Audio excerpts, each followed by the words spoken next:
Well, as you've no doubt seen, Banjo-Kazooie have been announced for Super Smash Bros. Ultimate. It actually happened. This has been a long time coming, rumored for a while now, but wished for the fans since the original Super Smash Bros. And it finally happened. Saint Phil, Rare, Sakurai, Nintendo, they all came together and it gave us what we've long wanted. And, we here at DK Vine, we thought this would have happened years before now. Even back in the run up to Super Smash Bros. Brawl, we were so sure after they revealed Snake and Sonic the Hedgehog that Banjo-Kazooie were going to be coming that we actually produced a video explaining why it was so perfect. And of course, we didn't do anything with that. It's just been collecting dust for over a decade now. But since I'm so busy with E3 at the moment, I wanted to have some content celebrating this. So I decided to dig it out of the vault, dust it off, and present it to you. Why Banjo-Kazooie are perfect for Smash Brothers. Now, just keep in mind this was produced in 2008, but I'm sure it all holds up. It has been revealed that Banjo and Kazooie are the newest fighters in Super Smash Bros. Brawl.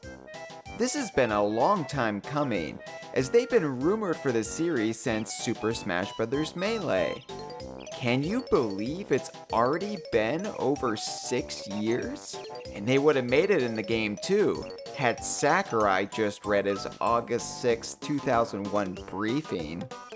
But beyond just being popular video game mascots, Banjo, Kazooie, and their fans have been owed this honor for quite a long time. Because not only are Banjo and Kazooie bigger video game icons than a good deal of other characters already in Smash, but they have an historical importance to Nintendo that's been unfairly diminished and belittled since 2002. You youngsters with your dual screens and Wii bowling best get off my porch, because oldmandkvine.com is about to cane you with a history lesson. While the Banjo-Kazooie franchise has been wholly owned by Microsoft since their purchase of Rare, most gamers forget that, originally, Project Dream was created by Rare as a full-fledged Nintendo IP. No, seriously.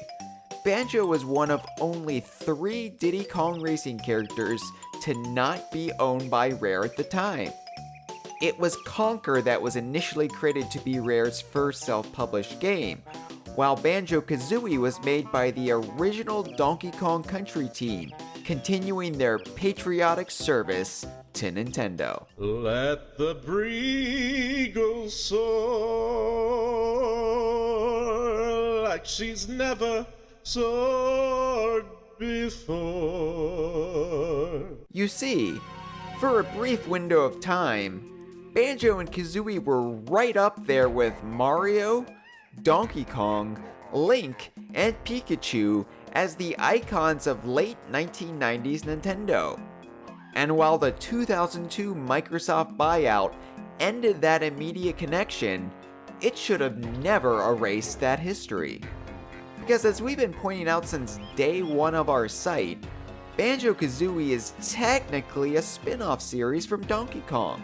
Banjo famously first appeared in Diddy Kong Racing, and then several cameos and references to the parent series will continue through the Banjo franchise to this very day.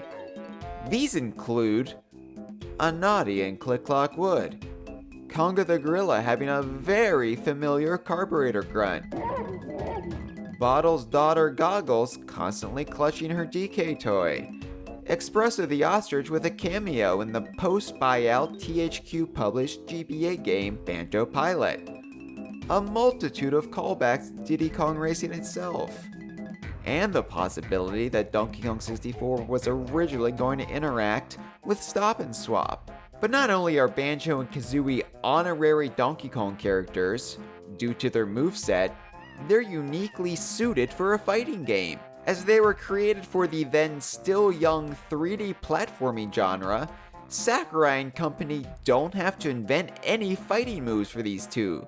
They already have a plethora of impressive attacks for Smash Bros. In fact, the real problem, as we no doubt see now that they've been revealed, is limiting their abilities for a fighting game. The bear and bird combination can nearly double the amount of attacks that your standard Nintendo character would be able to dish out. That is, unless they were to just slap two of them together in an illogical pairing. But who out of Nintendo's stable could ever match the poetry of a bear and bird tandem?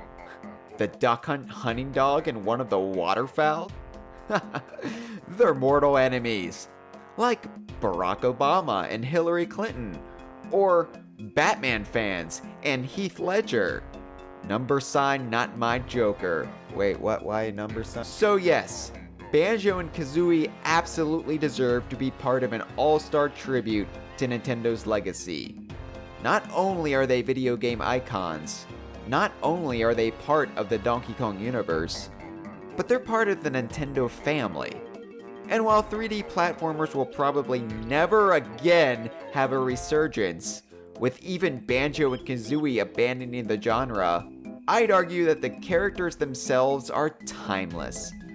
10 years from now, they'll still be as relevant and popular as motion controls and gaming, putting all of your money in real estate, the wholesome family comedy stylings of Dr. William Cosby. Haven't you ever noticed that after one of my barbecues and they have the sauce, people want to get right home? I got a cup of it up on the night table. I got a cup of it, I said. Or DKVine.com's edgy humor.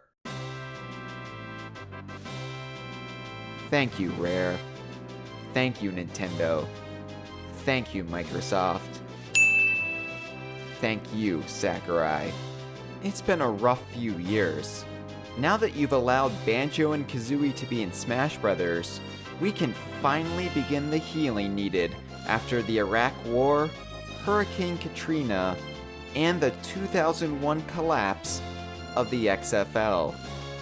Yes, it's all smooth sailing from here on out, and it's a perfect point for me to leave the Donkey Kong universe behind as I head out to Los Angeles to begin a career in screenwriting. Money and mansions are waiting for me, but for those of you staying in this nerdy world of googly-eyed animals, this is as good as it's ever going to get in your life. Savor the happiest moment you'll ever have while you can. Later, losers! Well, I didn't realize that would bring me down so much. This is still a really good day. Happy right now. Good day.